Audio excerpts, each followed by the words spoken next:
One of the most dangerous things you can do as a believer is to tie yourself to somebody who knows exactly how to satisfy your flesh, but has no idea how to feed your soul. They have no idea how to pour into your spirit. They have no idea how to speak to your destiny. They know how to talk you through it, but they can't talk you through it. They can't talk you through life. They can't talk you through depression. They can't talk you through anxiety. They can't talk you through strongholds and spiritual warfare. All they can talk you through is that physical satisfaction. And this is where we get stuck, because you caught feelings for somebody who was only meant to be a physical satisfaction. And it became your safe haven. And God never intended for that to be your fix or your safe haven. So when you attach yourself to somebody who can only satisfy your physical, you get stuck in a place thinking that that's the only pleasure you will ever experience, because it's much harder to get satisfaction in the spirit realm. Because faith is the substance of things hoped for, the evidence of things not seen. As long as you are existing in a physical circumstance, you can't even focus on faith. You've been praying to God to give you peace of mind, to give you joy, to deliver you from depression, to send you your husband or your wife, but you're still stuck on the physical satisfaction. And that is why it's very dangerous. This is why God is calling us to subdue our flesh, to flee from immorality, not because he wants you to stop having fun, but because he doesn't want you to get attached to that physical pleasure. Someone who knows how to satisfy your flesh as many times as you need them to, so that you never move from out of that circumstance and into where the land is overflowing with milk and honey. God wants to give you somebody who can not just talk you through it, but can talk you through it.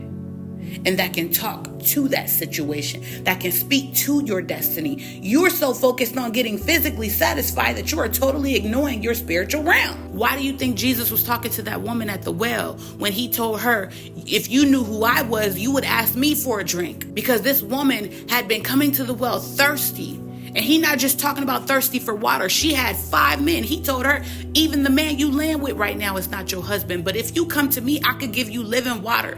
I could satisfy you in ways that you have never been satisfied, because every person you've been with thus far has always left you coming back to the well, always left you thirsty, always left you hungry and needing for more. So it's the most dangerous thing that you could ever do, because you will still be left thirsty. You will still be dehydrated when God is trying to give you living water. But in order to partake in that living water, you have to do what? You have to die to your flesh. You have to give your flesh up. You have to release those people that are giving you 1 glass of water per day, knowing dang on well that you can't live off of that. But you keep going back because you know it's a guarantee. You don't trust the well that don't run dry, because you're not willing to focus on the things that you're hoping for. You would rather partake in the things that you can see, your physical circumstances. And that is why so many people are bound to this day. This is why addicts are bound. This is why alcoholics are bound. This is why you see people who 10 years ago are in the same exact spot that they were in 10 years ago when you knew them, because they got stuck on the physical satisfaction, the guarantee of the glass of water instead of the living water that never runs dry. I'm saying all that to say, God is wanting to give you the land overflowing with milk and honey in this lifetime. He wants you to see it. He doesn't want you to forfeit it because you can't come out of your physical circumstance, because you can't stay out of your flesh. Because you would rather have the satisfaction now than the delay.